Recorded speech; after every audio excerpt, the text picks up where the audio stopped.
In a win for voting rights, the North Carolina Superior Court restored the right to vote for people released from prison after serving a felony sentence. This win, however, was short-lived. The victory for voting rights on August 23rd was ended by the state Supreme Court just 12 days later. But voting isn't the only barrier. Finding work, managing expenses, and receiving an education are just some of the barriers to re-entry. 30 Minutes takes a look at how difficult it is to stay out of the criminal justice system once a person gets inside, and what rights they have once they leave.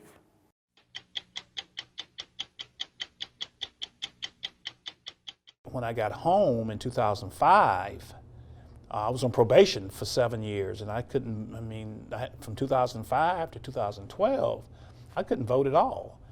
And of course, in 2008, I missed the chance to vote for the first African-American president, and I was devastated because of that. Right now, only people with felonies who have finished their parole or probation are eligible to vote in North Carolina. Being unable to vote while on probation is partially why Dennis Gaddy founded the Community Success Initiative, an organization dedicated to helping the formerly incarcerated navigate reentry. Gaddy says that he wanted to support people coming out of the prison system in areas that he calls the Big Four: jobs, housing, education, and human services. I have this saying that I say that society makes it hard to do the right thing. What do you mean by that? So they say, get a job, that's the right thing to do. Get some housing, that's the right thing to do. But whenever you go apply for a job and check a box, they don't call you back. So it's like, if you make it hard to do the right thing, you make it easy to do the wrong thing, right? Because people who go and try to get a job and try to get housing but are turned down at every turn just because they have a record, a lot of times that will allow them to go back to the same thing they were doing before they were caught, and that's sad. And they end up back where they were. Not because they wanted to be, but because society made it hard to do that, the right thing. This is known as recidivism, when people convicted of crimes re-offend and re-enter the system. Within 3 years of their release, 2 out of 3 former prisoners are rearrested, and more than 50% are incarcerated again, per data from the U.S. Department of Justice. Everly Evans found herself getting arrested 1 to 2 times a week. For her, landing a job was one of the first barriers to re-entry. Oh my gosh, nobody wanted to hire me.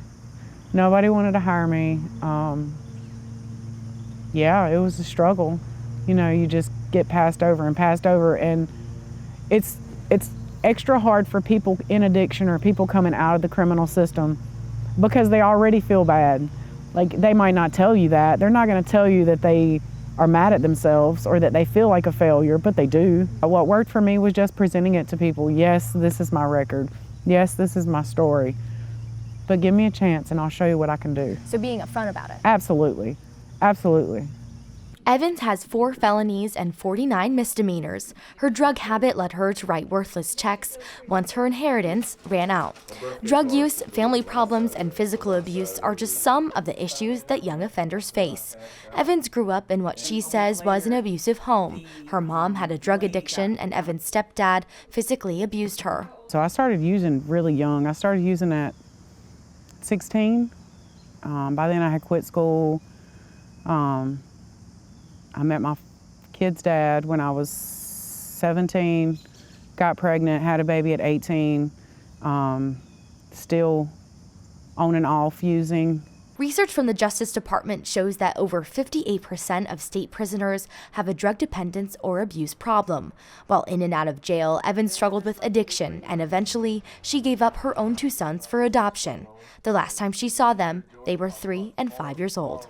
You started off talking about the environment you grew up in. Do you think that contributed to the life you then lived after? Absolutely. It was, at some point in our life, there's a lie that we believe about ourselves that leads us into whatever our future's gonna be. And I believed that I wasn't any good, that nobody loved me, that nobody cared about me. That's what I believed through growing up in that household. There was this man who was here and he loved my mom. It was very clear they were together a long time, but I had questions. Why did she let him hurt me? How many people have those questions? And because I didn't have an answer, I came up with my own answer. I'm not good enough.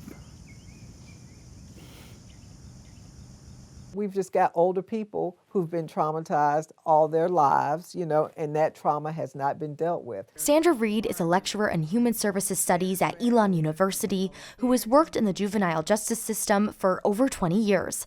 She says inadequate support from family, school, and the community can lead kids into criminal activity. But Reed says it's the continued lack of support that often leads to additional arrests, leaving people caught in the system. We give them certain conditions. They can't meet those conditions. Then they are imprisoned for those. And then when they re-enter, it's that piece of transition. How do you help a person re-enter into society? And unfortunately, not so much for juveniles, but in the adult world, we have things in place, policies in place that do not allow that support. That lack of support is one reason why Phil Bowers created Sustainable Aliments, a nonprofit Christian rehabilitation program whose primary goal is to help men and women deal with the issues they face when returning home from incarceration. And you see a lot of people that come in and they just lost hope.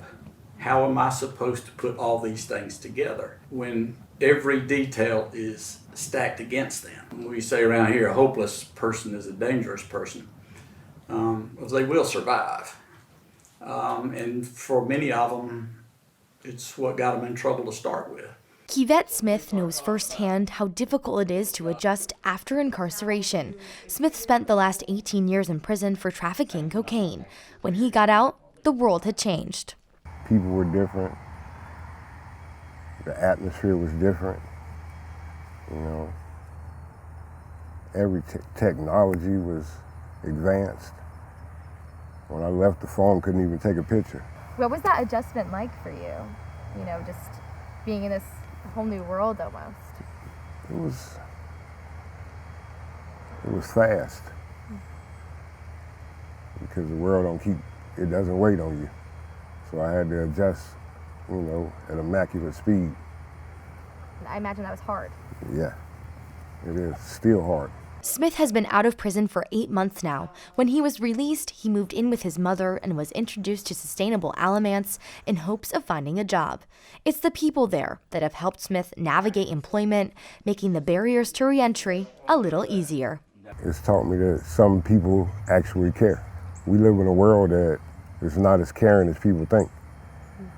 And this program and what they're doing here, it actually is.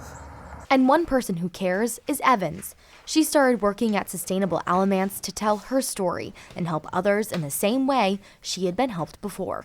Evans says her own dysfunctional home life is why she didn't want to see other kids grow up the way she did. After Evans got clean, she began taking care of a 6-month-old named Jordan when a friend who was using drugs couldn't care for her anymore. Her mom came in my job one day with this little baby and she said, "Hey, you want to go get high when you get off?" And I said, "I don't do that anymore, but I want to keep your baby. Can I love on your baby?" Because somebody did it for me.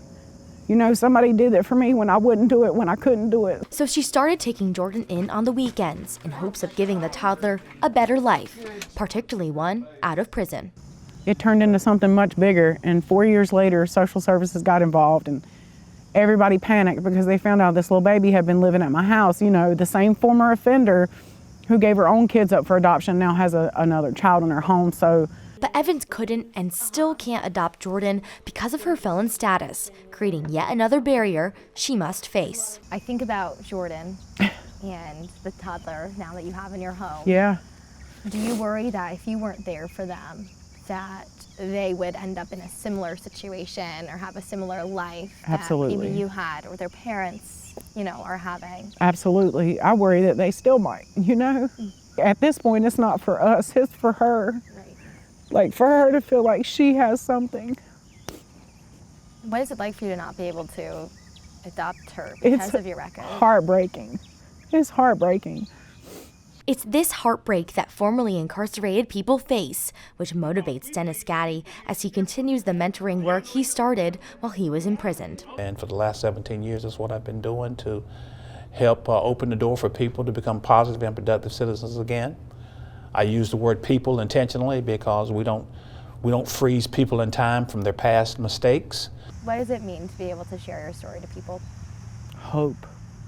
I want people to know that there's life. There's life to be had after incarceration, after addiction, that you can be somebody new. You don't have to stay in that place forever.